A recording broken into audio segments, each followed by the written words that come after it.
Plano de leitura bíblica anual, dia 28 de janeiro, Evangelho de Marcos, capítulos 3, 4 e 5.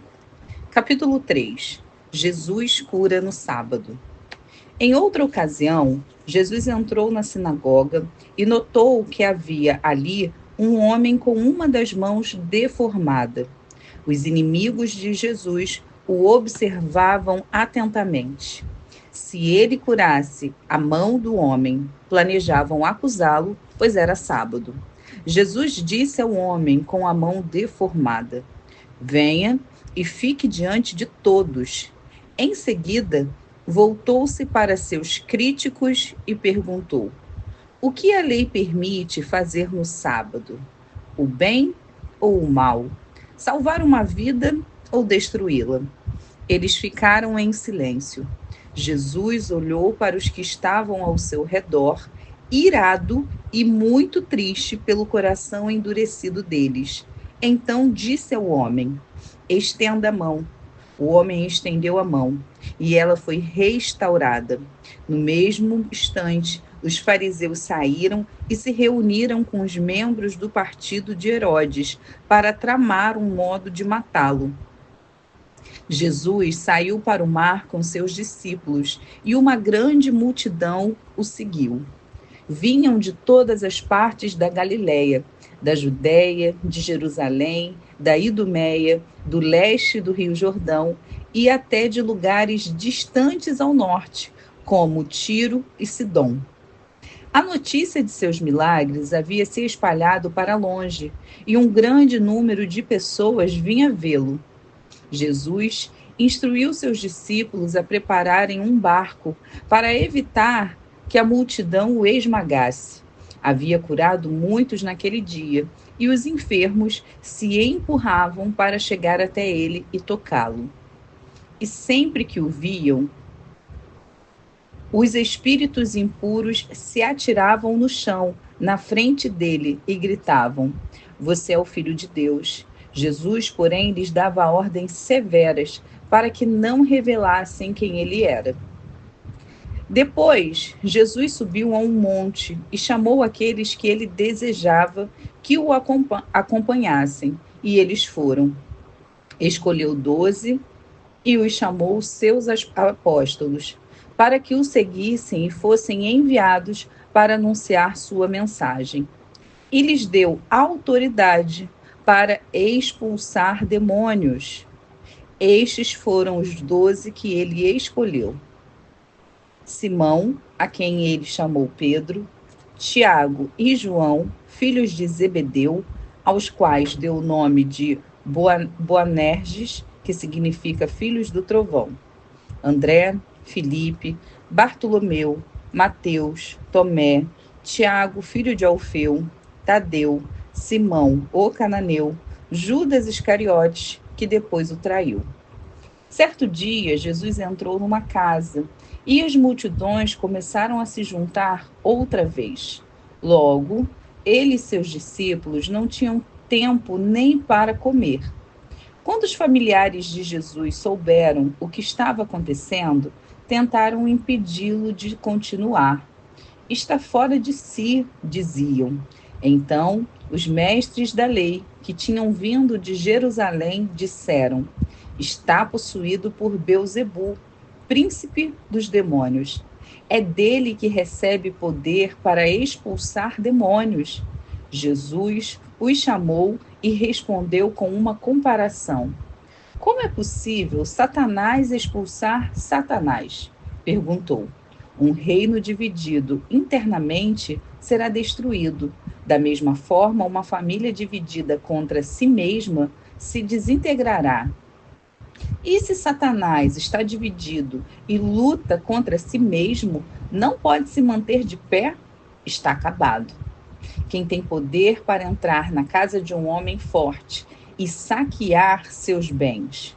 Somente alguém ainda mais forte, alguém capaz de amarrá-lo e saquear sua casa.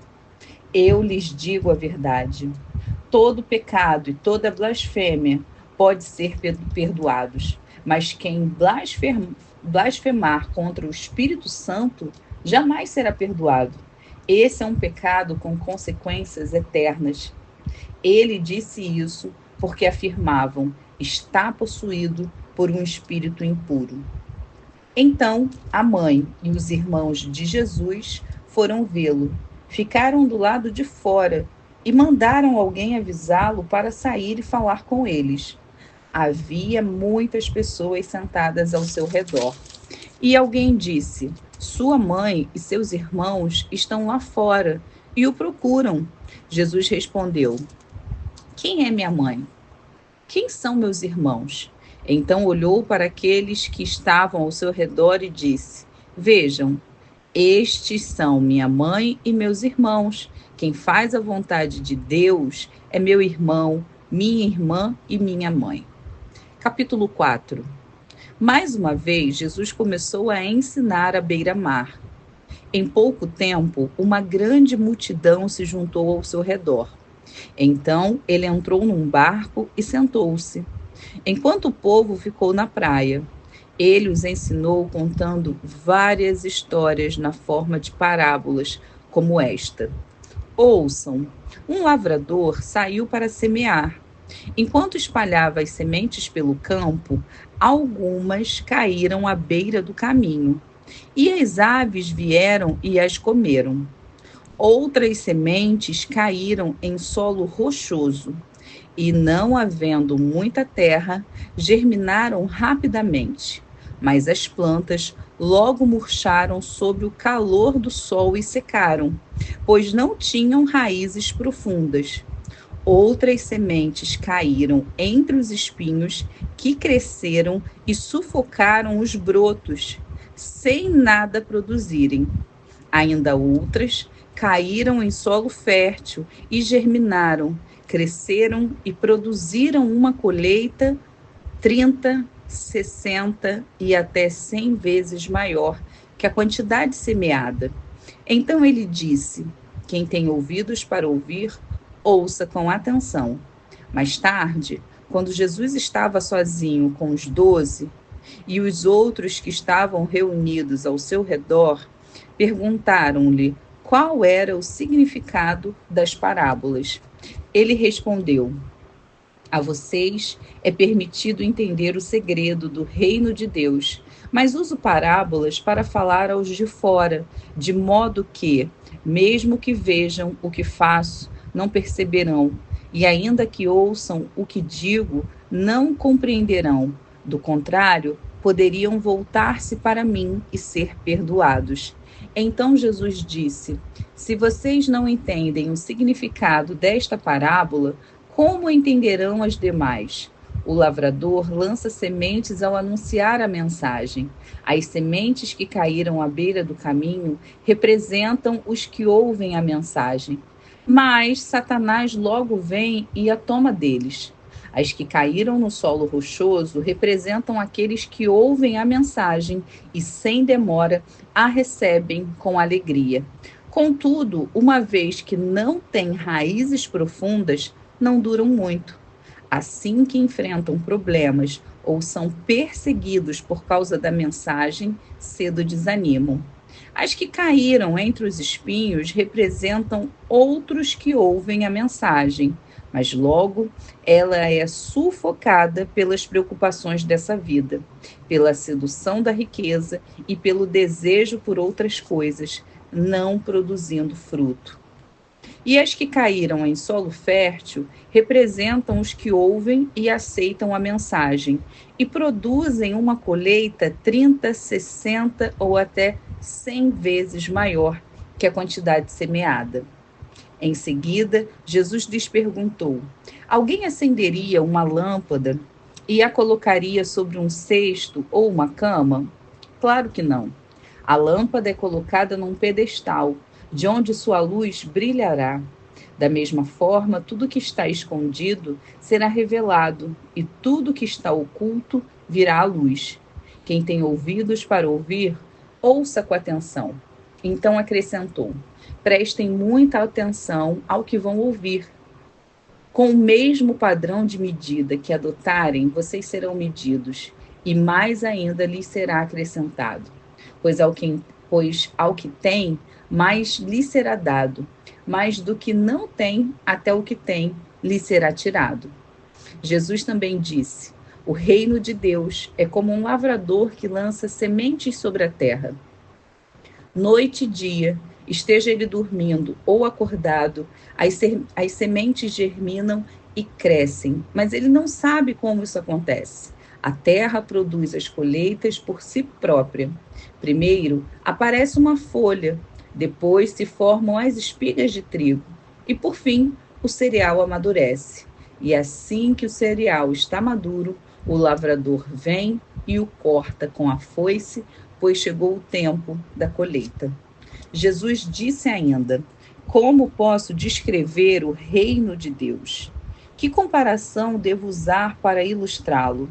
É como uma semente de mostarda plantada na terra. É a menor das sementes, mas se torna a maior de todas as hortaliças, com ramos tão grandes que as aves fazem ninho à sua sombra. Jesus usou muitas histórias e ilustrações semelhantes para ensinar o povo, conforme tinham condições de entender. Na verdade, só usava parábolas para ensinar em público. Depois, quando estava sozinho com seus discípulos, ele explicava tudo para eles. Ao anoitecer, Jesus disse a seus discípulos: vamos atravessar para o outro lado do mar. Com ele a bordo, partiram e deixaram a multidão para trás, embora outros barcos o seguissem. Logo, uma forte tempestade se levantou. As ondas arrebentavam-se sobre o barco, que começou a encher-se d'água. Jesus dormia na parte de trás do barco, com a cabeça numa almofada. Os discípulos o acordaram, clamando: Mestre, vamos morrer.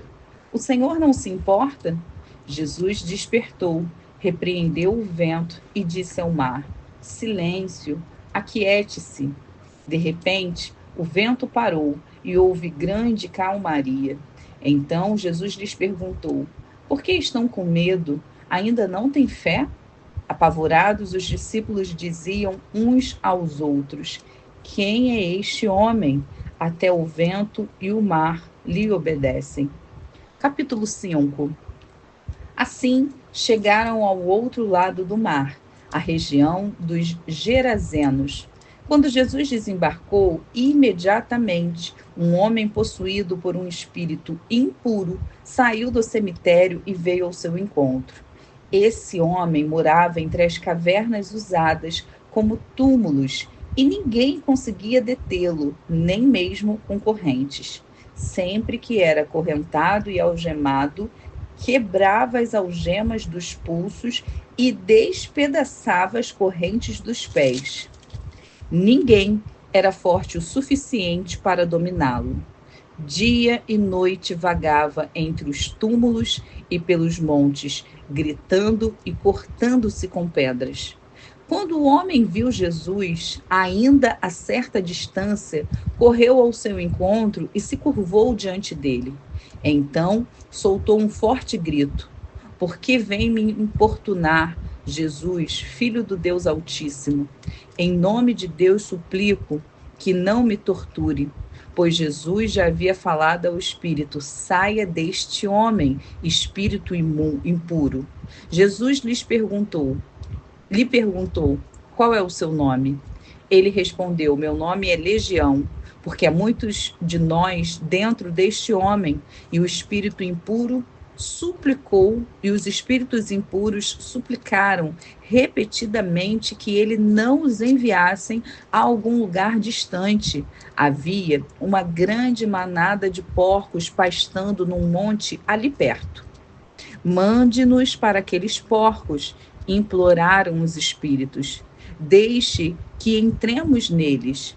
Jesus lhes deu permissão. Os espíritos impuros saíram do homem e entraram nos porcos. E toda a manada, cerca de 2.000 porcos, se atirou pela encosta íngreme do monte para dentro do mar e se afogou. Os que cuidavam dos porcos fugiram para uma cidade próxima e para seus arredores, espalhando a notícia. O povo correu para ver o que havia ocorrido. Chegaram até onde Jesus estava e viram o homem que tinha sido possuído pela legião de demônios. Estava sentado ali, vestido e em perfeito juízo, e todos tiveram medo. Então, os que presenciaram os acontecimentos contaram aos outros o que havia ocorrido com o homem possuído por demônios e com os porcos. A multidão começou a suplicar que Jesus fosse embora da região. Quando Jesus entrava no barco, o homem que tinha sido possuído por demônios implorou para ir com ele. Jesus, porém, não permitiu e disse: volte para sua casa e para sua família e conte-lhes tudo o que o Senhor fez por você e como ele foi misericordioso.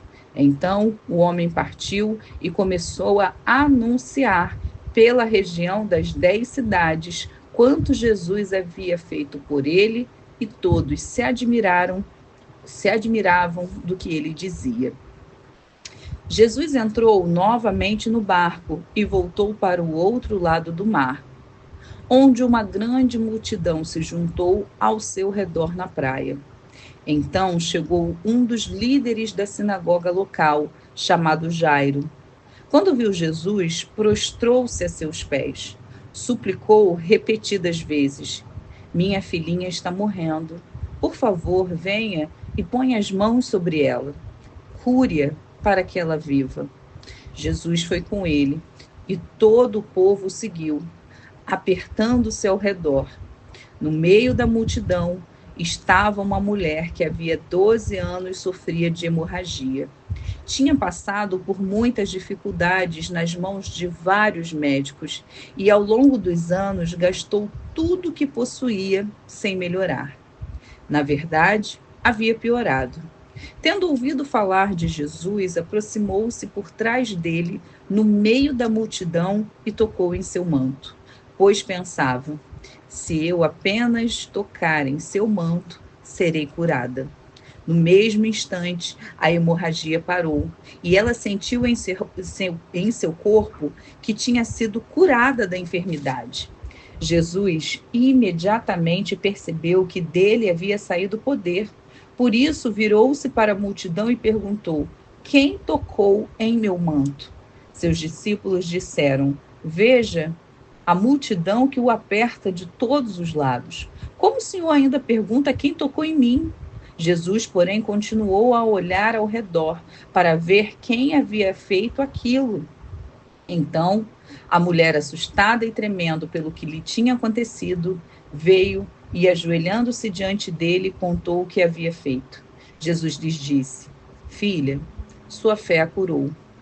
Vá em paz, seu sofrimento acabou.